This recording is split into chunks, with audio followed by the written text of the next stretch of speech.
they're in a world of hurt. And New Brunswick, which is one of our neighboring Sorry, we've got to provinces. go live. Okay.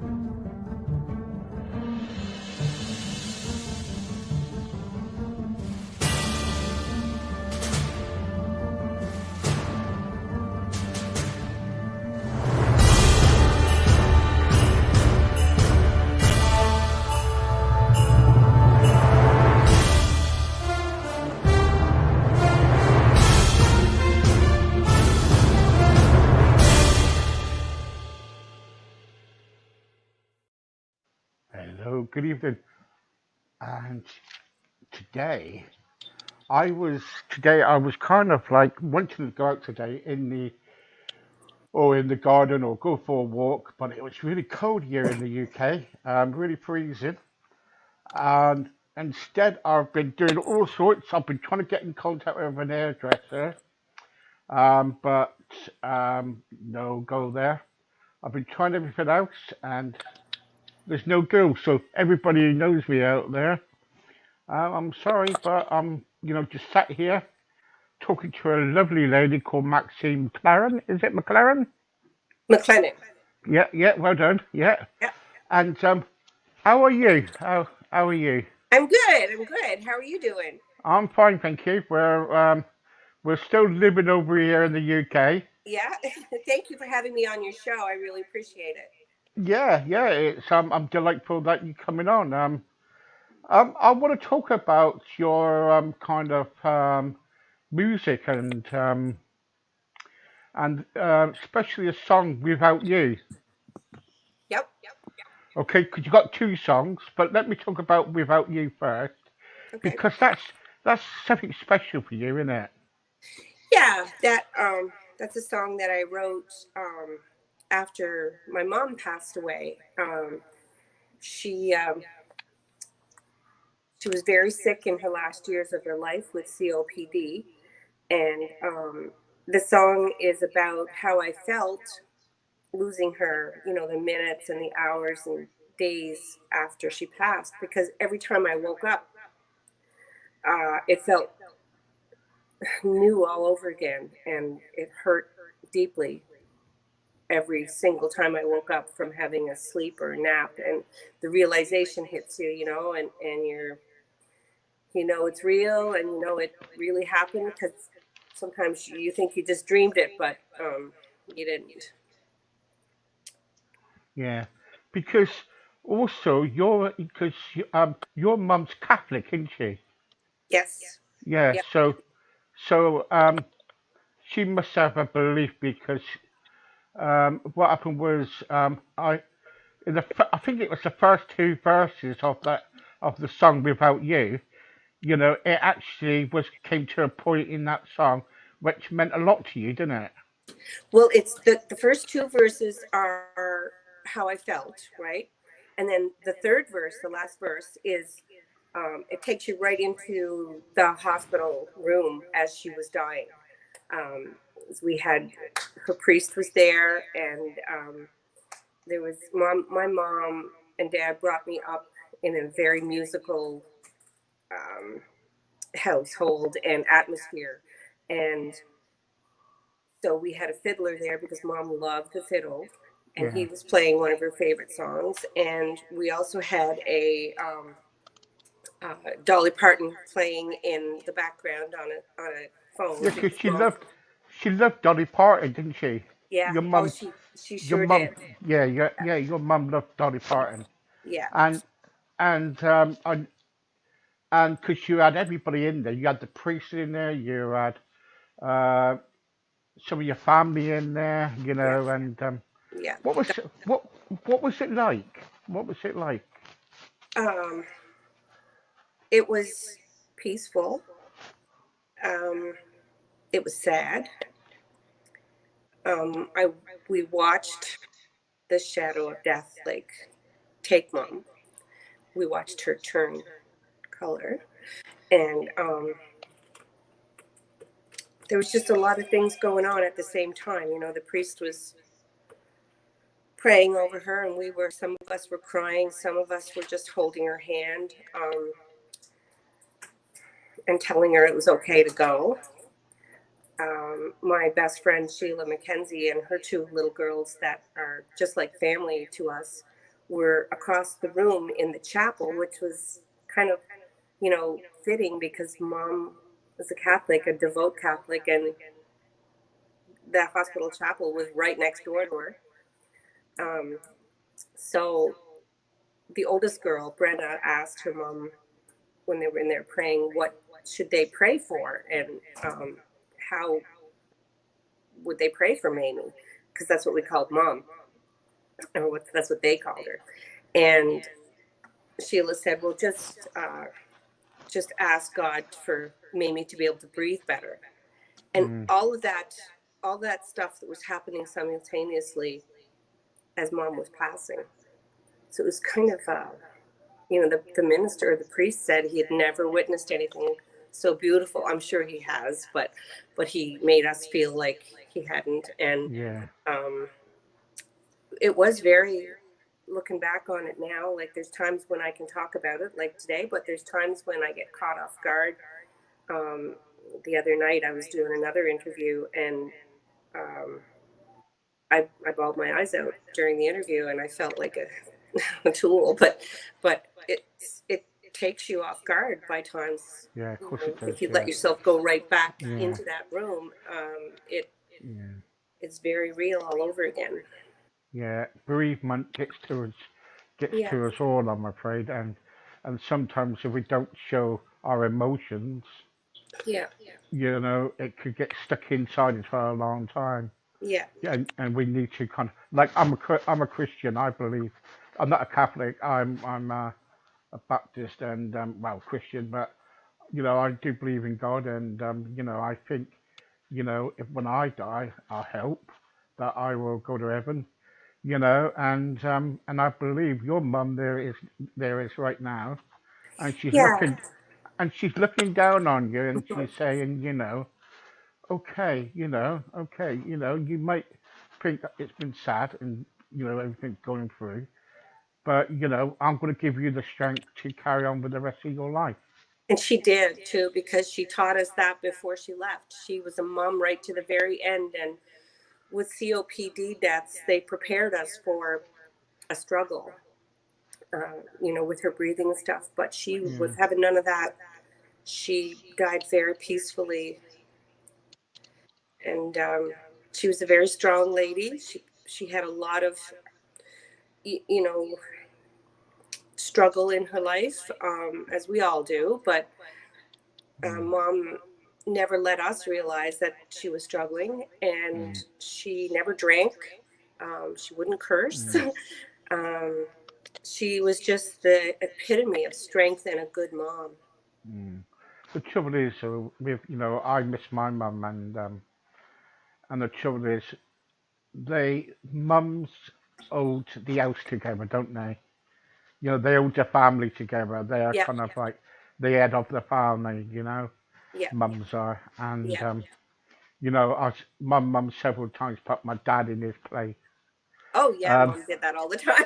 yeah, that's it. Yeah, yeah, and I think sometimes it's like we can remember all the memories and everything, and that's what we've got to remember, that just the memories and Yeah, the good times. yeah. And and most of the times I do.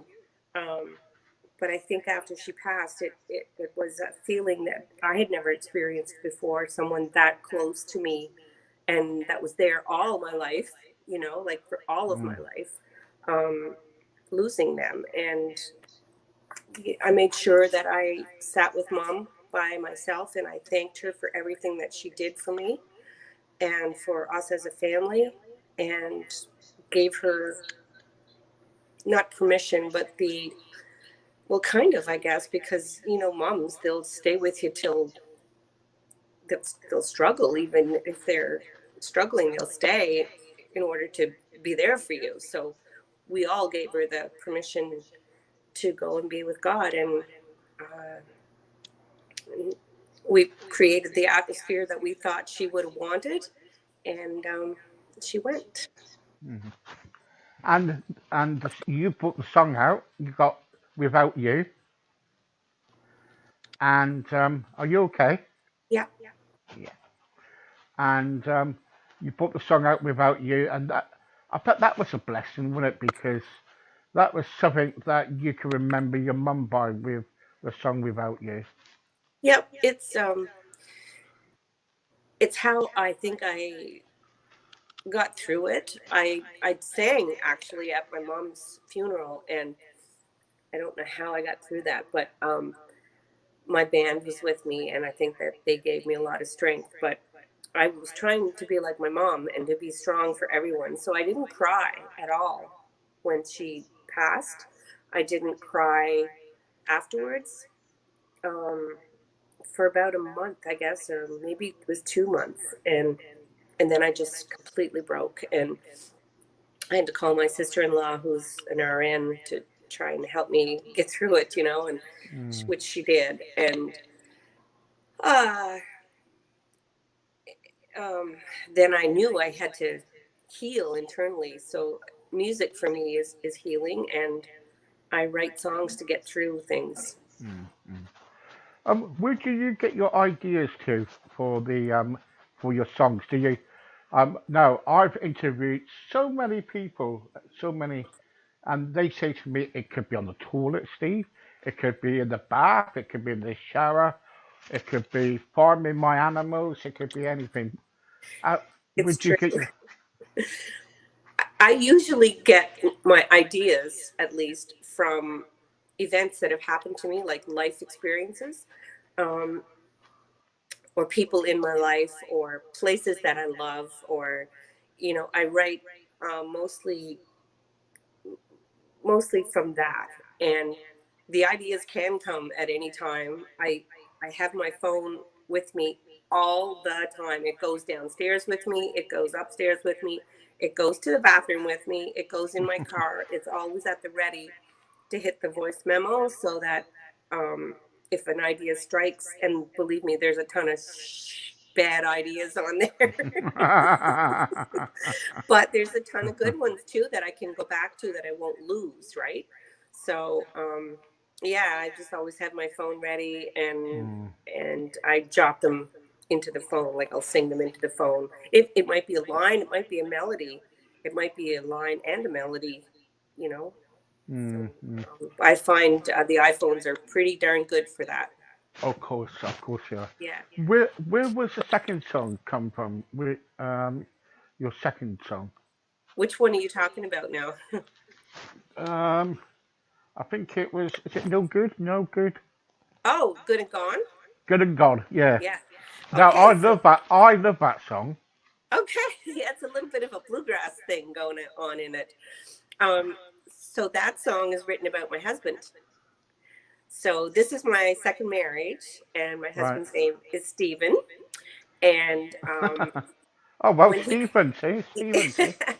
so when he came along, before he came along, I was going through a divorce, and I met him in that period of time when I was going through the divorce, and I knew I had to wait until everything was settled before I could, break out and see somebody else again.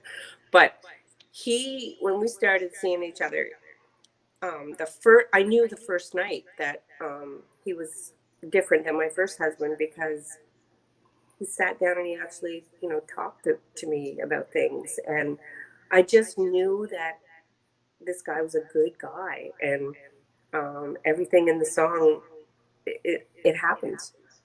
All my feelings came out. I knew that when he kissed me, I was good and gone. and so you met him. Where did you meet him to then? Pardon? Where did you meet your husband to then? Your Well, husband. actually, we lived in the same community, but I met him just outside. We were just out.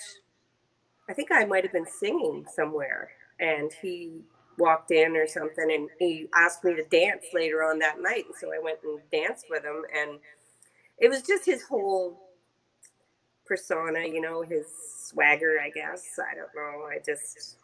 I love him to pieces. And do you still love him today? I still love him today. Thank, Yeah. thank goodness for that, eh? Thank goodness for that. So when you're doing, because Good and Gone, when you sung that, and because that's your two songs at the moment, because they're out at the moment, aren't they? Right. Yeah. And where can people find them? Well, they can go to my website, which is www.maxinemusic.ca. I guess they're going to be able to hear them on your podcast and some of your stations. Um, the Canadian Indie Country Countdown, one of them is on there. Without You is sitting at number 2 right now, and there's a lot of stations I think in the UK, or some at least, that are playing Without You, and a lot in the States. I can't name all the stations, but if you check like the country indie stations, Mm, I'll be mm, on a lot of them. mm. Um, and I'm on YouTube as well. And that's about it. Yeah, Oh, yeah, yeah, you can buy my record too. Like I'm on iTunes and Spotify and CD Baby, that sort of thing. yeah, yeah, yeah. Yeah. Um, Anything further in the future that you up to? Anything? I know it's because of the COVID at the moment, but Yeah, it's hard, but I do live shows at home on Sunday nights, most Sunday nights, 7:30 my time, so it would be 11:30 your time. So it's kind of late for you, but I do my live shows, and I am working on 2 new songs right now. I'm currently writing one to record in the next, as soon as we're able to travel over to the next province. There was a deadly shooting in our neighboring province, our sister province, back in April, where this guy dressed up as a police officer and had a police car, and he randomly stopped people and killed them, and went to their homes, and they'd open the door because they'd see it was a cop, and he'd shoot the people as they opened the doors. He shot children. He shot a woman that was pregnant. In the end, he shot 22 people. So we were devastated here, and I wanted to do something so badly to help those families. So I wrote this song called Nova Scotia Forever Strong, and we're busy piecing it all together now to go in the studio with, and um, it's going to be used as a fundraiser to help the families of the Portapique massacre. mm. So when you record it, pass it to me, and I I will. will play it on our radio station because I've got a radio station too. I don't know if you've seen it, but I think you told me about that. Yeah.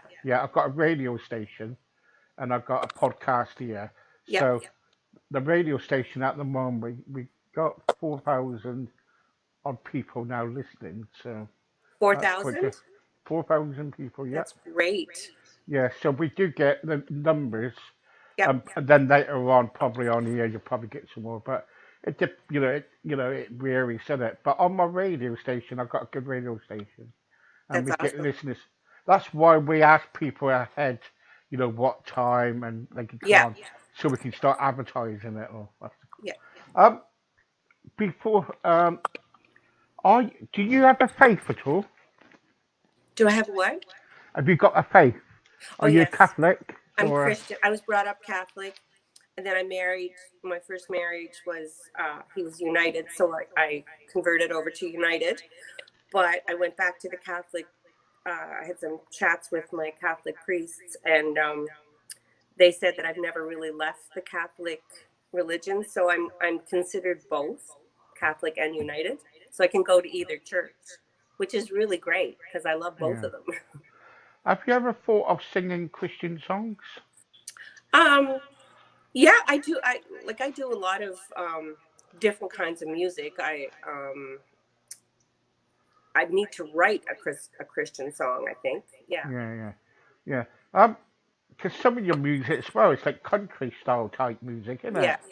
Yeah. Which I love. Which is, we always play it on our radio station, and we get a lot of people who want to listen. They contact me all the time and they go, Steve, can you play some country music? So Yeah. in the end, I'm end up playing like 4 hours of country music for Oh, them. You know what I mean?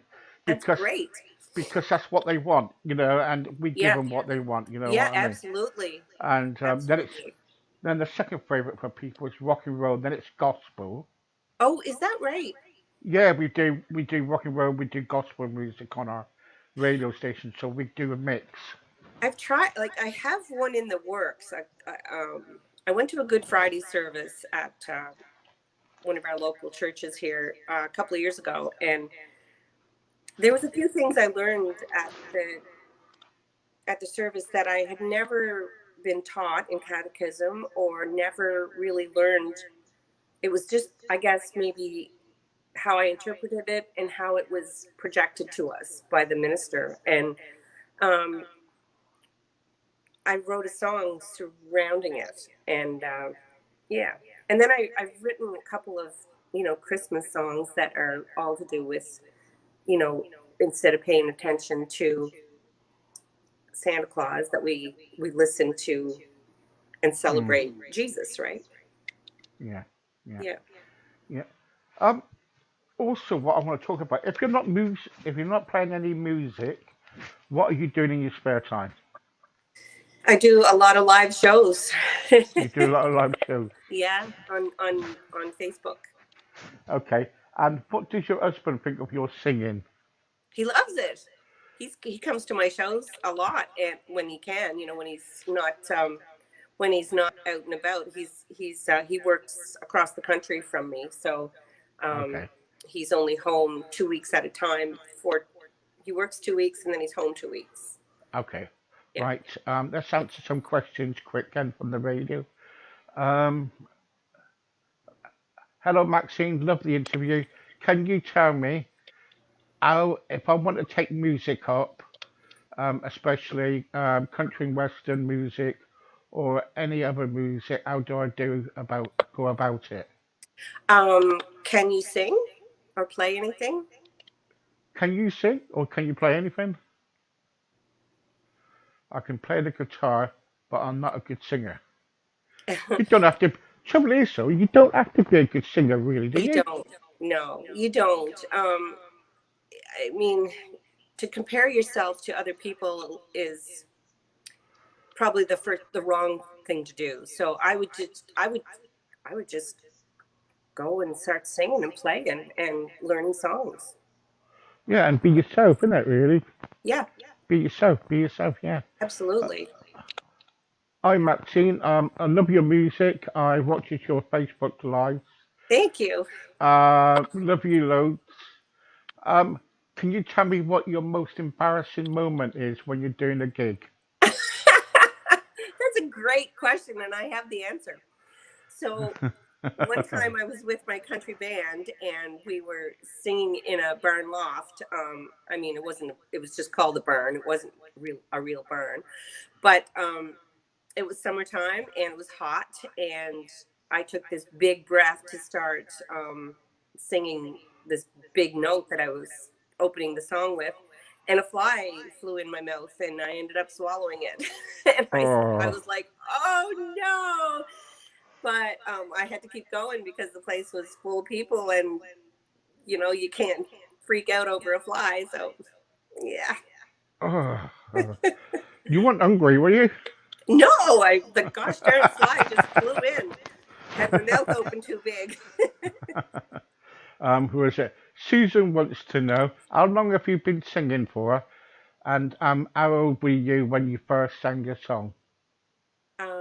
The first time I ever sang professionally, I was 11. But I've been singing, long before that, just in school and stuff like that. But my dad put me in his band on stage on New Year's Eve in a bar at 11. There you go, 11 years old. There you go. 11. Yeah. Yeah, yes. What else is that? Okay. Richard wants to know how many musical instruments can you play? I can play guitar. I play drums. I play the bodhrán as well, and a little bit of mandolin and a little bit of piano. How about a fiddle? No, I don't play the fiddle. Sorry. My All right. bandmate does, though. My girlfriend, my best friend that I mentioned earlier, Sheila. She's a great fiddle player. Yeah, yeah. Um, Tony wants to know who inspires you most. Who inspires me most? I think in the beginning it was all the ladies of country music, like the Loretta Lynn's of the world, the Dolly Partons, because that's what I grew up with, listening to around my home in my Mm, mom and dad's house, and that's the music that Dad had me sing in his band.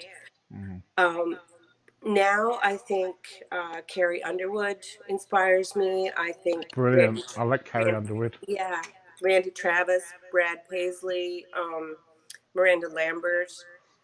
Um, but I really try to stay inspired by my own life, like, because that's what I write about is things that happen to me or around me or, uh, Mm, within my life. So I try to be inspired by life.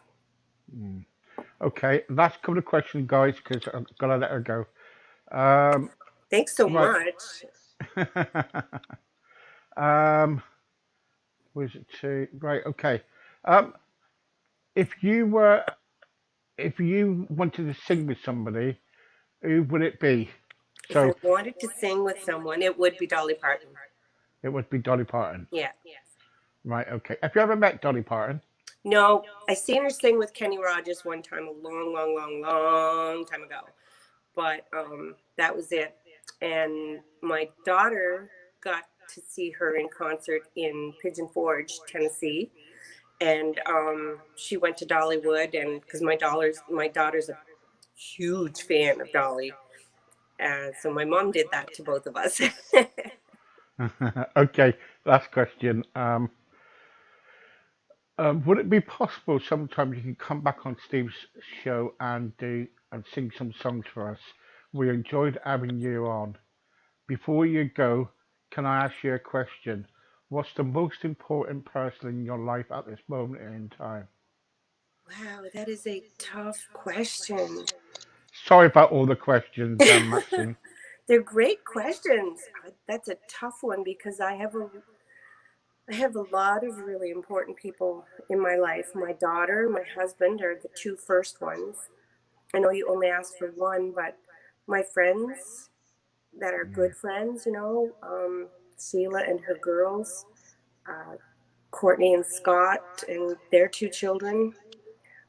I know I'm missing other people, but and I don't want to do that. But just my good friends and my mm. close family for sure. Yeah, all your friends, close friends, and family. You know, Yeah. that what means a lot. Yep. Maxine, thank you very much for joining me. Thank you for your time. Thank you very much for having me, and hi to all the listeners out there, and thank you for your questions. Yeah, thank you very much, and hopefully, I hope we can have you back very soon. I hope so. That would be awesome. Now that I know it's Okay, easy to do. okay. Thank you, Maxine. Thank you. Okay. God Thanks, bless. Steve. God Bye bless you bye. too. Bye bye. Bye bye. Bye.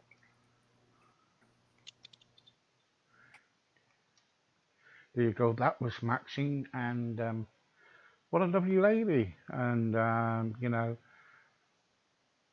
when it's difficult when you lose your mum because your mum usually is the head of the house, and it's so difficult. But there you go. Anyway, I'll be back very soon. I think it's 6 o'clock. And we'll be talking about abuse. So see you at 6. Bye bye.